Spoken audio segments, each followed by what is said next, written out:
Welcome to Inner Glow, the podcast that helps you to ditch anxiety, judgment, stress, and self-doubt, and instead embody ease, confidence, flow, abundance, and self-love. I'm your host, Bhavna Meg, mindset and energy coach, and founder of Stepping Into You.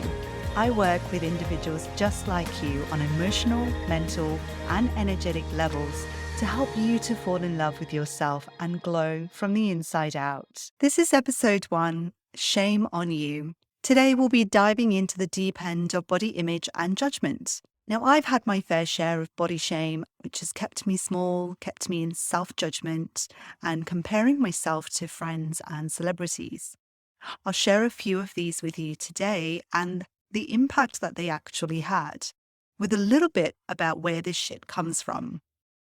Listen all the way to the end for a simple and effective way to start reclaiming the love of your body and, more importantly, your self-confidence. Now, when I was younger, I was a very skinny child and a very clumsy one at that, and often had falls which left scrapes on my knees and the scars from which can still be seen now.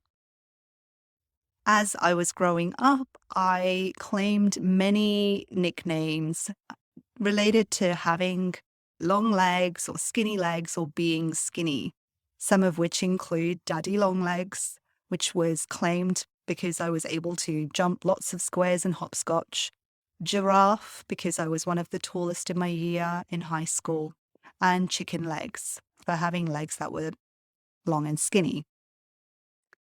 These nicknames reinforced my state of mind about being skinny and the lack of shape that I did have in my body, particularly in my teenage and late teens and early 20s, continuing to reinforce the shame that I felt or the self-judgment that I was experiencing, that I was not the optimal shape or not an attractive shape.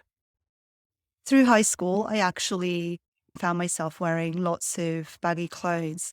Part of the reason for this was because my mum always said that we'd just grow into our uniform.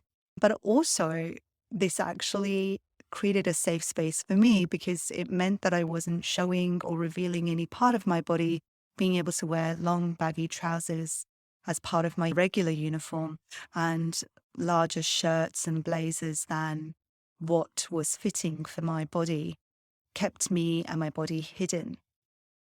Now, I used to experience quite a lot of embarrassment and was very nervous when we used to have PE and I'd have to wear shorts or the standard PE kit skirt.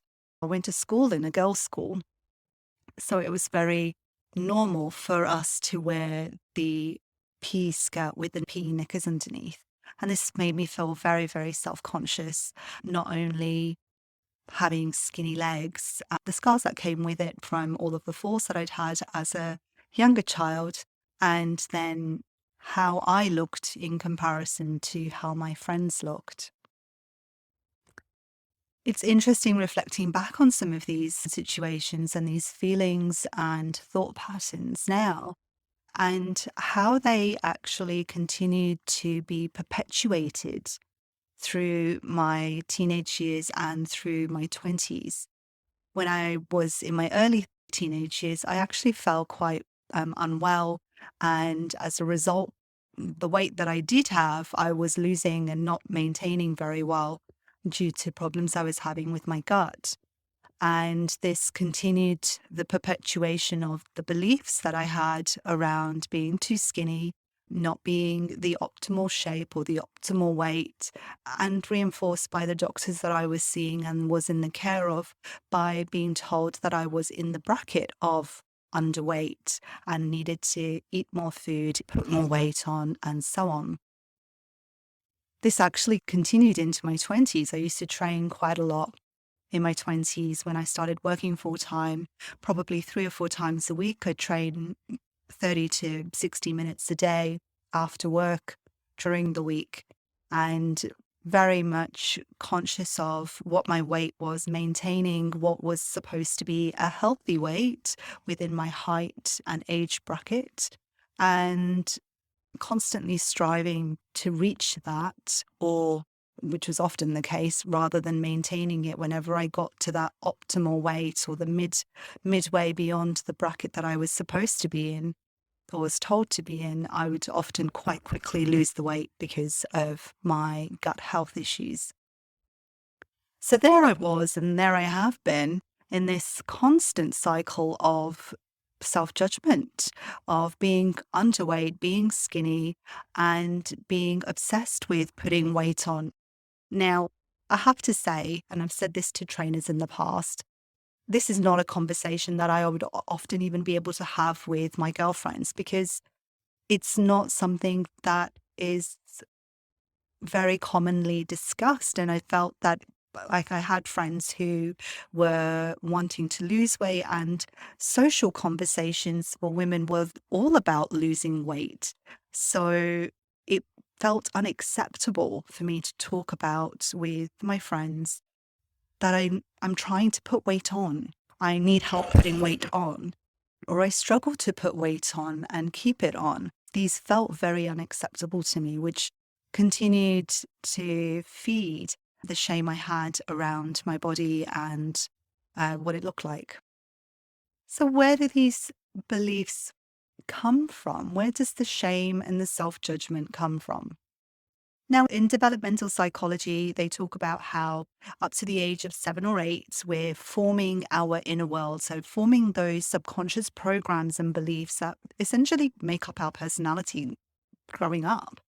And what happens is that these beliefs that we've created, which have either been downloaded from our parents because things that they've said, things that they've been thinking and feeling, which as a child we can energetically feel, and from our broader environment, so family members, from the school environment, from friends in school, and the reactions of people that we may even just pass by, and the things that they are saying. We take these on so quickly up to that 7 or 8 year old stage, when our analytical mind starts to come into action.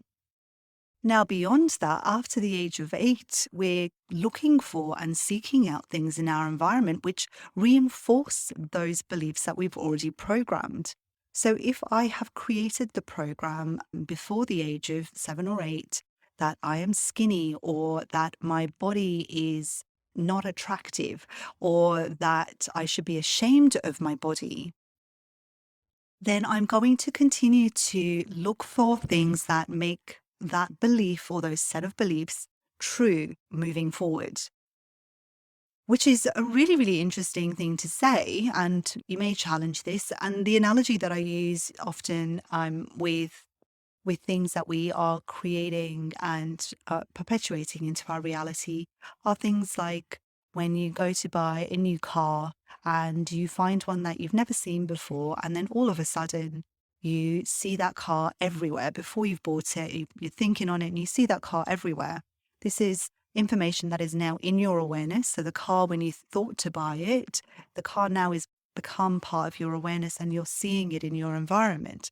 In the same way with our beliefs, they may not happen quite so literally, but we're seeking things out in our environment that reinforce the beliefs that we have.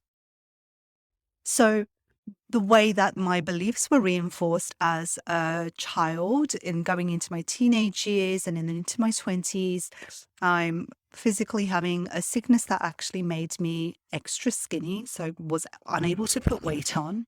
That actually was quite an embarrassing illness, so it made me feel shame for my body.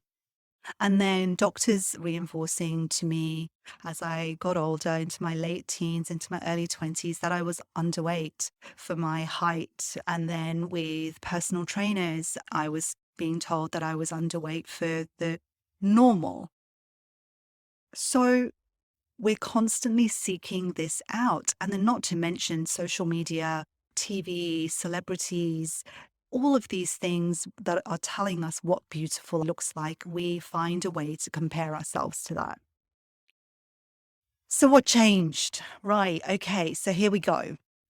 One of the big things that I remember that really flipped the switch for me was in a workshop that I was doing. Now, I've done a lot of self-development and belief change work, emotional release work over the last 15 years.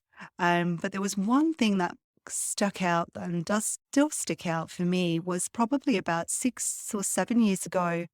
I was in a workshop and working with my partner, who became a good friend of mine. And the belief that I wanted to program for myself was that I am 56 kilos and in optimal health. And he asked me the question, well, why do you want to be 56 kilos? And I said, well, that's the mid range. That's the midpoint of the range for my height. And what I'm keep being told is healthy. Like that's the weight that I'm supposed to be. And I said, but why do you want to be that weight? And I was like, so that I'm healthy. Okay, so why do you want to be that weight? Because I want to be healthy. I want to have all the energy that I need and want to do all of the things that I want to do in my day.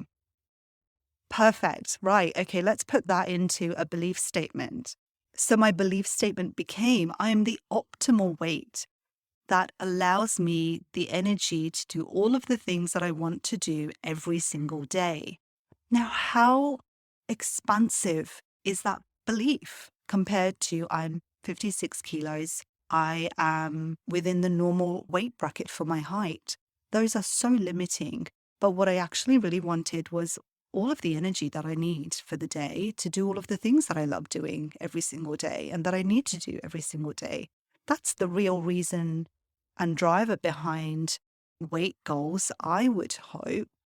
And certainly for the clients that I've worked with, there is a lot of underlying having the energy and confidence to do what they want to do every single day. So my tip to you isn't necessarily about the belief itself, but what reinforced this belief for me. I took action with my daily meditations, at the end of which I would touch my body. I would stroke my feet, my legs, my bum, my arms, my abdomen, my boobs. I stroked every part of my body. I touched and connected with every part of my body and took a moment to really be in gratitude for it. Now, as skinny as I have been and as slim as I am, I've never had a broken bone. And I'm so grateful for my body, for my strong bones. And that's one thing out of many things that I can be grateful for my body. So I encourage you to take up a daily practice, whether it's after meditation or maybe it's when you come out of the shower, just to touch your body.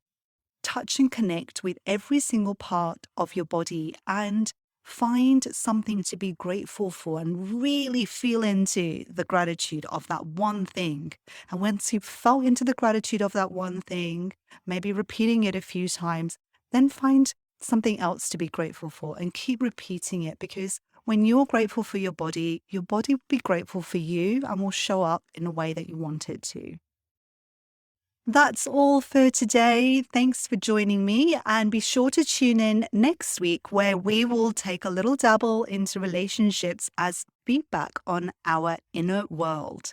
Thanks for joining me today, and be sure to subscribe at steppingintoyou.com/innerglow so you don't miss any glowing possibilities. And if you'd love to support InnerGLOW, you can make a donation at patreon.com/innerglow. Sending you love, hugs, and magic.